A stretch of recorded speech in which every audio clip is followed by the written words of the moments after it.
First बघा, merits म्हणजे काय आहेत, ऍडव्हान्टेजेस. मोर जनरल कन्सेप्ट आहे. मोर जनरल म्हणजे काय की जी कन्सेप्ट आहे ती बऱ्यापैकी सगळ्या स्पेसेसला काय होते, ऍप्लिकेबल आहे. म्हणजे आपण या स्पेसेसच्या अंडर कोणतीही, या कन्सेप्टच्या अंडर आपण काय करू शकतो, कोणतीही स्पेसिस ऍसिड आहे का बेस आहे हे आपण सांगू शकतो. त्याच्यानंतर बघा, ओव्हरकेम द अरेनियस ब्रॉन्स्टेड लोअरी कन्सेप्ट. ह्या कन्सेप्ट मध्ये काय झालेलं आहे, असे ऍसिड बेसेस पण एक्सप्लेन केले गेलेले आहेत जे काय होते या अरेनियस कन्सेप्ट आणि ब्रॉन्स्टेड लॉरी कन्सेप्ट मध्ये एक्सप्लेन केले गेले नाहीत. म्हणजे काय, अरेनियस थेरी आणि लॉरी ब्रॉन्स्टेड थेरीनुसार आपण काही ठराविक स्पेसिस काय झालं होतं, लिमिटेशन्स मध्ये आपण हे सांगितलं होतं की आपण ठराविक स्पेसिस मध्ये काय सांगू शकत आहे, त्या ऍसिडिक आहेत का बेसिक आहेत. मग त्या स्पेसिस सुद्धा काय केलेले, त्या लेविस कन्सेप्टनी एक्सप्लेन केलेल्या आहेत, त्या ऍसिडिक आहेत का बेसिक आहेत. त्यानंतर बघा, formation of coordinate compound complexes as acid base reaction. म्हणजे काय, या लेविस कन्सेप्टने काय सांगितलं, ऍसिड बेस रिएक्शन्स आहेत किंवा ऍसिड बेसच्या कन्सेप्ट मधून त्यांनी काय सांगितलं, कोऑर्डिनेशन कंपाऊंड जे फॉर्म होतात त्यांच्यात सुद्धा काय होते, ऍसिड बेस रिएक्शन होते. म्हणजेच काय म्हणतो आपण, ऍसिड बेस रिएक्शन्स ह्या नॉर्मली आपण कशासाठी सांगतो, कंपाऊंड साठी सांगतो. मग आपण इथं काय सांगितलेलं आहे, कोऑर्डिनेट कंपाऊंड जे फॉर्म होतात किंवा कॉम्प्लेक्सेस फॉर्म होतात,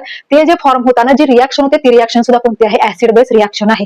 एक इलेक्ट्रॉन डोनेट करत असेल तर दुसरा इलेक्ट्रॉन काय करतो, ऍक्सेप्ट करतो. या होते 3 मेरिट्स. त्याच्यानंतर डीमेरिट्स बघा, या लेविस कन्सेप्टने relative strength of acids and bases explain केलेली नाही. रिलेटिव्ह स्ट्रेंथ म्हणजे काय, H प्लस आयन आहे तो सगळ्यात जास्त स्ट्रॉंग ऍसिड आहे, परत आपण काय म्हणू Na प्लस आहे तो वीक आहे, असं त्यांनी रिलेटिव्हली सांगितलेलं नाही. लेविस कन्सेप्ट मध्ये काय सांगितलेलं, स्ट्रॉंग ऍसिड कोणते आहेत, वीक ऍसिड कोणते आहेत हे एक्सप्लेन केलेलं नाही. रिलेटिव्ह स्ट्रेंथ म्हणतो आपण त्याला, ते काय सांगितलेलं आहे, ऍसिड्स आणि बेसेसची एक्सप्लेन केलेली नाही. त्याच्यानंतर बघा, acid base reaction for some reactions are slow. आपण जनरली काय सांगतो, ऍसिड बेस रिएक्शन खूप फास्ट असतात. जेव्हा आपण काय करू, एखादी ऍसिड बेस रिएक्शन केली तर ते एकदम विदिन फ्रॅक्शन मध्ये काय झालेले असते, कंप्लीट झालेले असते. मग त्याचे अपवाद आहेत, काही काही ठराविक रिएक्शन्स आहेत त्या काय आहेत, स्लो आहेत. मग त्या स्लो का आहेत, ऍसिड बेस रिएक्शन्स असून सुद्धा त्या स्लो का आहेत, हे या लेविस कन्सेप्टने एक्सप्लेन केलेलं नाहीये.